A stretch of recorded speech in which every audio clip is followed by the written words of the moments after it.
Good morning. তোমরা সবাই কেমন আছো? আশা করি সবাই ভালো আছো, সুস্থ আছো। আমরাও খুব ভালো আছি। মিঠিকে স্কুলে দিয়ে এসে তারপরে আমি আমার ব্লগটা শুরু করলাম।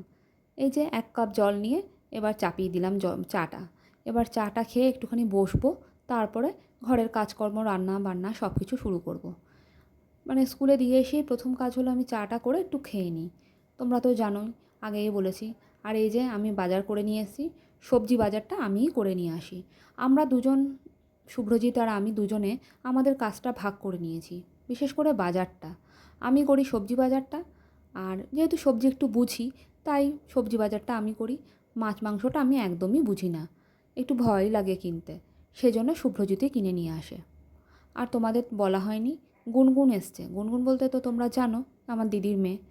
তা ও এখানে কলকাতায় ভর্তি হয়েছে একটা কলেজে, সেজন্য ওর আশা। তা ও এসছে, কোথায় ভর্তি হয়েছে আর একদিন তোমাদের পরের ব্লগে আমি বলবো। বেশ কিছুদিন ধরে ভিডিও দেওয়া হচ্ছে না, শরীরটা আমার ভালো নেই, একটু জ্বর জ্বর টাইপের হয়েছিল। এখন তো ওয়েদারটা খারাপ, সবারই শুনছি জ্বর হচ্ছে। তোমরা ভাববে যে টিভিটাকে কেন দেখাচ্ছি। আসলে আমি যখন কলকাতায় আসি, মানে আমি আর মিঠি বিশেষ করে, আমি আসি মিঠিকে নিয়ে কলকাতায়। ওর যখন 2 বছর 2 মাস কি 3 মাস এরকম কিছু একটা বয়স হবে, আমার ঠিক মনে নেই। তা তখন আসা আমার। আর তখনই এসে এই টিভিটা কেনা হয়েছিল। কেনার পর টিভিটা বেশ মিঠির সাথে সাথেই বেড়েছে। মিঠি বড় হয়েছে আর ও হয়েছে বয়স্ক। তা টিভিটার দিন দিন দেখছি স্ক্রিনটা তো একবার বাজ পড়ে নষ্ট হয়ে গেছিলো। তারপরে কোনো রকমে চলছিল, কিনছিলাম না ইচ্ছা করেই, যাতে ওই তো টিভিটা দেখে, মানে ওই কার্টুন চালিয়ে বসে থাকে, মানে ও সারাদিন চলতে থাকে। আর মিঠি তো টিভি মানে চলুক, মানে চলছে পড়াশোনা বলো, খেলাধুলা বলো, ও টিভি চলেই চলে। তাহলে সে আর কী করেই বা ঠিক থাকে।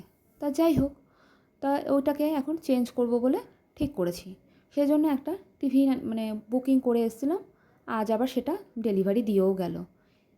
এই যে ভাইটা এসছে, ও এখন টিভিটা লাগিয়ে দিচ্ছে। শুভ্রজিৎ এখন এটাকেই বসে বসে এখন সব অপারেটিং শিখবে, কেননা আমাদের কাছে এখন এটা একটু পুরোটাই নতুন। তো মিঠির একটু মনটা খারাপ, টিভিটা চলে যাবে। মা, ছোটো টিভিটা চলে যাবে? আমি বললাম না, ছোটো টিভিটা যাবে না, হয় ঘরের এক কোণায় পড়ে থাকবে। তা এখনকার জন্য ভিডিওটা এখানেই শেষ করলাম। তোমরা সবাই ভালো থেকো, সুস্থ থেকো, সাবধানে থেকো, আর সকলকে ভালো রেখো। আর ভালো লাগলে একটা like, comment, share and subscribe করতে একদমই ভুলো না। এখনকার জন্য টাটা।